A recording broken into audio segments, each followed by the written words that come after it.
Hello, welcome back to another episode of JP25 Conversations. I'm here with Caroline Richards, and she does a little bit of everything. She does modeling, acting, health, nutrition, and digital marketing. Which one would you say you're most passionate about? Definitely health and nutrition. Yeah. When did you become interested in health and nutrition? When I was like 13 or 14, actually. My mom is a certified nutritionist, and she was a nutrition coach while I was in high school. And just like watching her coach other people and see her results and just how she taught me how to eat and like live life and live healthfully, that really like stuck with me and became like a passion of mine. That's awesome. Are you vegan, or how do you go about it? I try my best to be vegan, but I'm also like not restrictive. So if I'm craving something that has meat in it or cheese or whatever, I'm not going to tell myself no. Okay. So you do, like I said, modeling and acting as well. When did you start to build your own brand? Because I met you a couple years ago, and you were talking about moving to LA, you went to San Diego State, and then you just went for it. So you really started building your brand, I'd say about 2 years ago? Probably. Yeah. Okay. Yeah. So when you wanted to start in the industry of the entertainment industry, how did you go about it? How did you make connections? So I started actually doing photo shoots with a local photographer in San Diego because I wanted to put myself out there as a model and apply to agencies. So she was my first connection, and she gave me a lot of guidance in the modeling world. And when I decided to put myself out there with agencies and then also start to do music videos to make connections, I was getting 3 or 4 jobs a week while I was in San Diego. So I would be driving to LA for the day like 4 times a week. And I got in a car accident in LA, and that was when I decided like I can't be driving back and forth. Like I just need to go. I just need to move. Okay. So I still had a lease in San Diego. I hadn't ended my lease yet, but I was like, I just need to move there because I'm getting enough jobs. And so, yeah. I mean, how much money were you spending on gas driving up there 4 days a week alone, right? Literally. And then like the toll roads too. Oh, yeah, like, exactly. It was just an insane amount of money. So I was like, this is stupid. I just need to move. So when you were I'm glad you brought that up. When you were at San Diego State, did you feel like you were wasting your time? Like, I want to do this over here, but I'm stuck, studying whatever you were doing at the time. I actually didn't think that I would end up doing modeling. That wasn't really my goal or my passion at the time. I really wanted to study nutrition, which is why I went to San Diego State. Okay. So while I was there, that was like my passion, and that's what I was working towards and everything. And I had an unfortunate situation with the school. I ended up getting expelled, which is a whole different story. But after that, I was like, okay, I got expelled from a university. I can't go to college again until I get my name cleared. Like, what do I do? That's really how you felt? Mm-hmm. Yeah. It was very unfortunate. Yeah. And it was like I had just moved back and I was living in an apartment, but Sarah was there also. I was living in an apartment at the time, and it was like halfway through the school year, and I'd gotten expelled, and I was like, shit, like I'm still living here. Like, what do I do? So that's when I started doing photo shoots. And then that's when I decided, okay, maybe let's pursue modeling and see how that goes. And then that just kind of took off. Okay. So it just kind of happened. Just kind of naturally happened. So you're from Oregon. Coming to San Diego and then going to LA, what kind of jump was that for you? Because, I mean, Oregon is a lot more quiet than Los Angeles. Yeah, was it kind of like a wake-up call? Definitely. Yeah. I mean, moving to San Diego, that was the biggest wake-up call because that was my first jump, like moving out of my parents' house and like living my life. So moving to San Diego was the first big jump for me. And then as I was driving to LA and kind of getting familiar with the area, it wasn't as big of a leap going from San Diego to LA, but definitely coming from Oregon and going to Southern California was like huge. I can't even imagine what that was like. It was wild. The biggest thing I noticed was the driving. Like, that's what really That's why you got in the car accident. Honestly, yeah, because I'm like, so actually what happened was I put my blinker on, I was going to change lanes, and the guy didn't let me through. He kept driving, and I switched lanes anyways, and I rammed into the side of him. You just said, fuck it. Exactly. But in Oregon, if I put my blinker on and I start moving, they're going to let you. Okay, They'll people let are you way go. nicer outside of California. Way nicer. Yeah. Way nicer. On the road, like all over. So, yeah, so that was that situation. That's crazy. Yeah. Okay. When you moved to Los Angeles, did you realize this is where I need to be? Or did you feel like you maybe left, your friends back in San Diego? I definitely had a feeling where I was like, I don't know if I should have done this. Like, I felt very grateful to be working and to be getting jobs, and I was excited about this new place that I was living in. But at the same time, I felt like I wasn't finished in San Diego, and my friends were still there, and that's the place I knew. And I'm so in love with San Diego. Like, I love it here. So I felt like, oh my gosh, like I probably should have stayed there longer. I bet it's so lonely in that industry, right? Very. And people, very. You don't know if people will actually want to be your friends or if you can trust anyone, right? 100%. Yeah, everyone, or not, I shouldn't say everyone, there are good people out there, but I've noticed that most people that are my age, that are in the industry, are really trying to network more than make friends and connections. So it was like, okay, hi, I'm so-and-so. How can you help me get to where I want to be? And then how can I help you, type of thing. That's crazy. Yeah, which is like, it's great, it's fantastic, but that's not a real friendship. Not a real friend. You can't. Yeah. Do you think you could trust more than 5 people in Los Angeles in that industry? I'd say 3.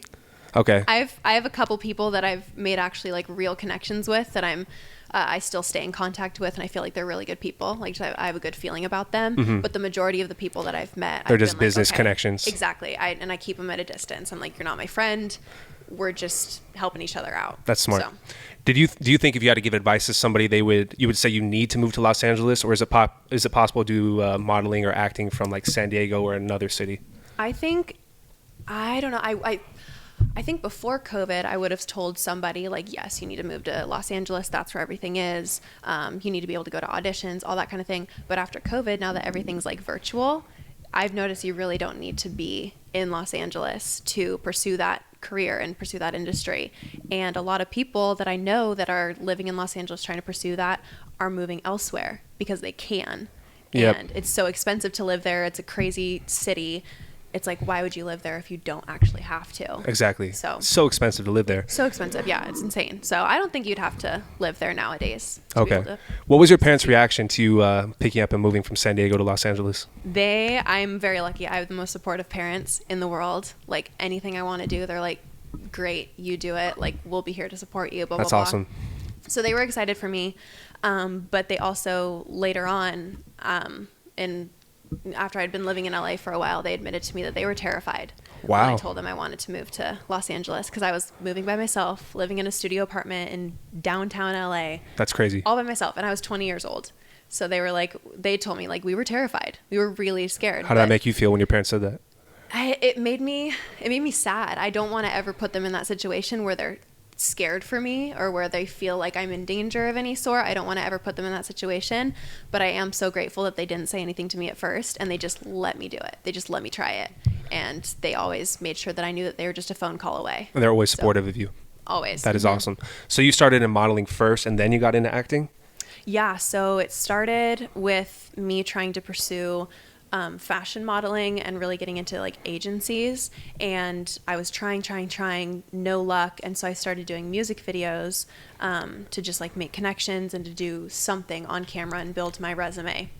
And the music videos actually ended up being what I did while I was there. It was like all videos and like modeling here and there, but mostly videos. And then a director that I met on set of one of the music videos actually offered me a position, I don't even know what I would call it, but like offered to have me in his show that he was producing for Netflix. Oh, wow. And so he explained to me the character he saw me being and like all that kind of stuff. And so that was really what I was going to do until COVID hit, and then it like shut everything down. So you weren't even able to get inside the TV show? No, because they were filming in a hotel. Oh, wow. And it was in March that we were supposed to be filming. Right when COVID started. Mm-hmm. And so everything was shut down. Hotels were shut down, everything. And that's where we were going to be filming. So that never ended up happening.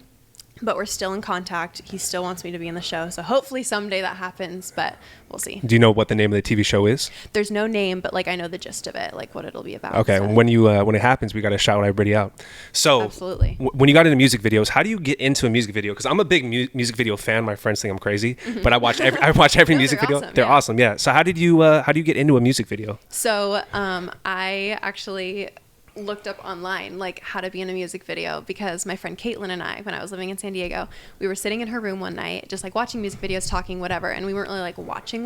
It was just like they were on. Mm-hmm. And she was like, I wonder how much those girls get paid, like to just be like shaking their ass like on video, whatever. And I was like, yeah, like that'd be such a fun job. Mm-hmm. And I was like, I wonder how you get on a music video. And so then I literally Googled it, like how to be in a music video, just out of curiosity. Mm-hmm. And then there's a site that came up that said you can like submit your pictures and I don't know, get casted for a video. Wow. So I was like, fuck it, why not? I have all these pictures, like let's do it.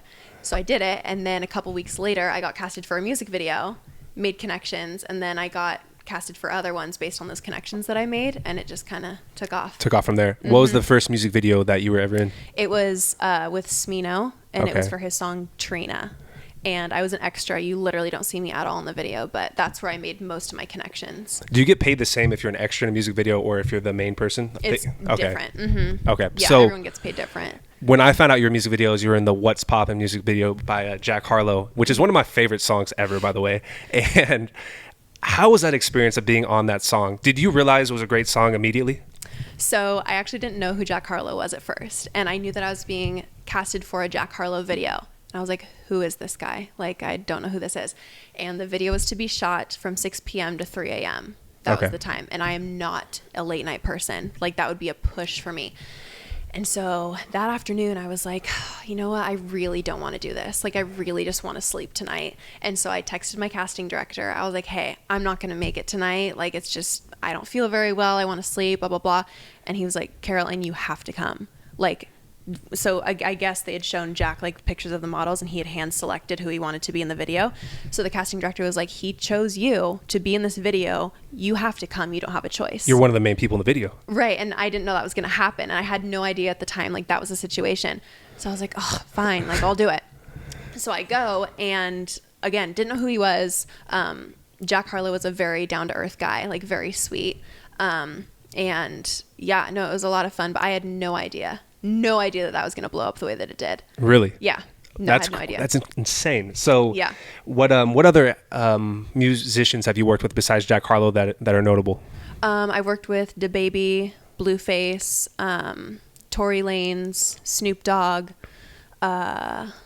Yeah, those are the ones. Oh, I worked with Schoolboy Q, but that video was never released. Oh, really? So, yeah. When you're in the Obama video with Blueface and DaBaby, what was it like being part of it? Because you are one of the main people in that as well. Do you ever feel like uncomfortable showing your body that way, or is that something that you're used to at this point? Well, I'll preface it by saying there's a lot of alcohol involved. Okay. People wouldn't know that. Yeah. Video. Yeah. Which it's totally like by choice. Like, I chose to drink on that video set, but so that helps definitely, like being comfortable, like doing what I was doing. But no, and in the moment, what I'm thinking in my head is, okay, I am being paid to be here. This is my job. They being the production or the director, whatever, is telling me that this is my job. That's what I have to do. So, and it's not like an uncomfortable thing at all. It's just like, this is what I signed up for. This is what I'm being paid for. So that's what I'm going to do. If you want me to shake my ass, whatever. If you want me to twerk, sure, whatever.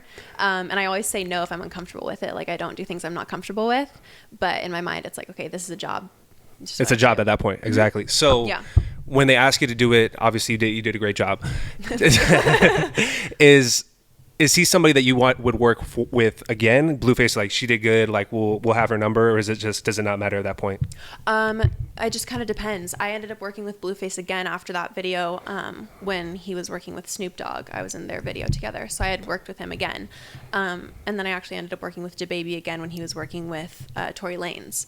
So I think it does matter, and I don't know a lot of the behind the scenes of like that selection process. I think every artist is different, but I think they do remember you, and they say, oh, this girl was reliable. She put herself out there. She really like made the video stand out. We'll have her again.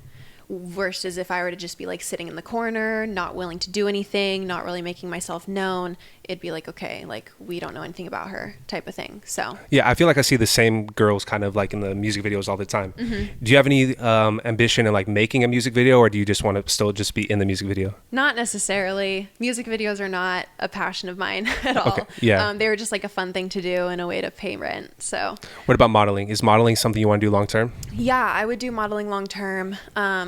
I really enjoyed I was in a makeup tutorial with Yolanda Frederick, who's a celebrity makeup artist.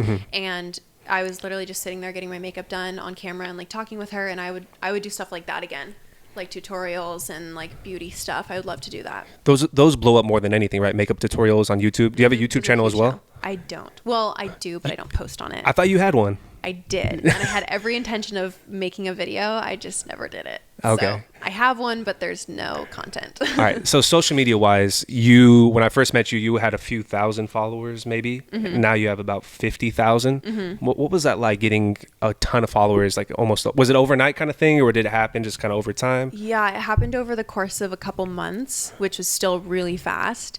And it was because of the music videos and the presence I had online and that kind of stuff. It was interesting. It's actually more interesting now because I'm noticing that my followers, the majority of them are young men, who are hoping that I post more of what I do in the videos, like shaking my ass or like body pictures. So when I post things like nutrition and like health and things that I'm passionate about, I don't get any like engagement because all of those followers were the guys that were watching the video hoping that I would show more of that. So how does that make you feel now? It feels, it honestly feels a little bit shitty because it's like, this is what I'm so passionate about. Right? And I want to share with people like how to be healthy and like eat well. And like, that's what really excites me. And so to get like no engagement on that whatsoever and no feedback, it's like, oh my God, like, why am I doing this? Yeah. I don't know. It's just a weird thing. What is it like when people hate on you though on social media? Because you're not doing anything wrong. Like you said, it's a job, but yet people want to take it way too far. Right. So how do you deal with that? Yeah, I think people see those music videos and think that it's more than it actually is. Like what a lot of people don't realize is that I show up on set, I do my job, have a great time regardless, do my job, get paid, go home. Mm-hmm. That's all it is. And so a lot of the hate that I got on social media was from boys that were watching the videos and saying, oh, she belongs to the streets and like she's just a hoe, like she's getting passed around and like blah blah blah. That's blah. ridiculous. And I'm like, I literally shoot the video, go home, eat a roll of Ritz crackers and go to bed. Like, that's just how it is. Like, I'm not even gonna lie, that's how it was. So so I get a lot of hate, or I was getting a lot of hate, like just comments like, oh, like, yeah, she belongs to the streets, like stuff like that. And I'm like, isn't it crazy how people literally wake up, go on their phone, go to your page and just hate on you, and then like, what the hell are you doing? It's literally like, get a life. It's the craziest thing. Yeah. Okay, the window for a woman is so small in modeling and acting. Do you have any long-term plans past this when you're older? Totally. So I absolutely from the start recognized that like modeling is not a lifelong career. It's not sustainable for most people. I'd say like 99% of women, it's not sustainable. So I did have an exit plan. Like I knew that I would probably expire around 28. That would probably be the time when I wouldn't. Is that like the average age? For the most part, yeah. Once you hit like 30, I've noticed, unless you're like just a supermodel or amazing or a really big influencer, around 28, 30 is when you're kind of expired. So I had an exit plan. I knew this was temporary. So yeah, I have other goals besides modeling and all that. What are they? Yeah. Well, I really would love to start my own like nutrition brand of some sort, whether it's having a supplement or a blog or like something along those lines, because that's really my passion. That's what I want to do. And so I am working towards that. I'm in the process of like starting a blog and that's like awesome. Really putting myself out there to build that, because I know that modeling is not going to last me for forever. Yeah, forever. How can people find your blog? It's not online yet. It's being built. Okay. It's in the making. That's awesome. Yeah. Okay. So would you recommend that somebody gets into the entertainment industry, or would you say steer clear? I would just say be careful. Be careful. Be wary. Yeah. You have to be ready for criticism and rejection and hate and all that kind of stuff. And it's not easy.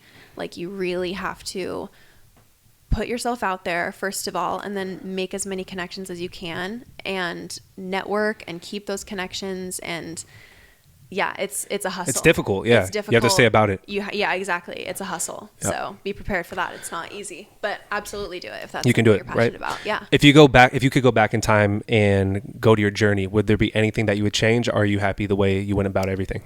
Oh gosh. So I jumped into Los Angeles just a month or two before everything shut down.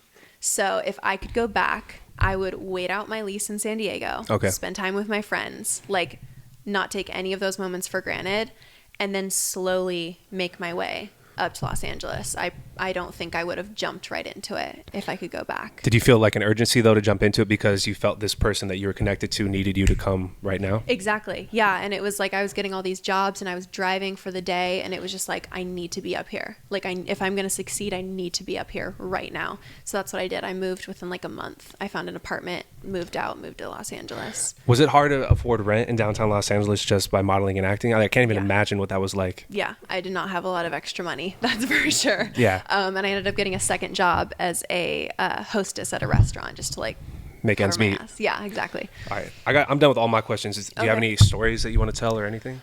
Oh, okay. So when I was living in downtown LA, I was on the same block as a Ralph's grocery store. And I would walk down to the grocery store, get my groceries, whatever, leave. And when I would go out of my apartment, because I was like this young girl living by herself, I had my bitch face on. Like I was like my little 5'6" self walking down the street. I was like, you can't mess with me. Because like, yeah, people will mess with you. So I had my bitch face on. Same within the grocery store, because guys will come and like hit on you. 100%. Like, they'll just walk up to you and just be gross. So I have my bitch face on. This guy walks up to me as I'm walking out of the grocery store. And he was like, hey, like, I just want to let you know you're so beautiful. And like, I was watching you walk around, and like, I think you're so beautiful, blah, blah, blah. And in my head, I'm like gross, like, get away from me. And so I'm holding my grocery bags. I'm like, thanks. Like, I'm going to go now. So I walk away, and he's like, do you have an Instagram? And I was like, yeah, it's Caroline Olivia with 2 A's. Bye. Like, left. I get a DM. When I get back to my apartment, I unload my groceries, get a DM. It's Casey Veggies. No. Yeah. Really? Yeah. And he's like one of my favorite rappers. I've listened to him. How did you not recognize who he was? He had sunglasses on, like hat, like the whole thing. Like, and in my head also, I'm like, okay, you're just like a grimy, gross guy, like hitting on me at the grocery store. I'm out of here. I don't want anything to do with you. And he DM'd me. He was like, hey, it was nice to meet you, beautiful. And I was like, I basically just told Casey Veggie to fuck off, like at the grocery store. Like, I cannot believe I just did that. So I was like, yeah, nice to meet you too. Sorry, I was a bitch, like whatever. But yeah, it's just, that was one of those. How have you not been in the Casey Veggie's music video yet? Well, he's obviously a fan. Yeah, no, he asked if I would come and like hang out with him at his apartment, but I don't know. I'm very intuitive, and I just felt like it was like not a good decision. So I like made some excuse about like why I couldn't. But it was just like one of those interesting Los Angeles run-ins. Like, you'll just run into people like that. That's nuts.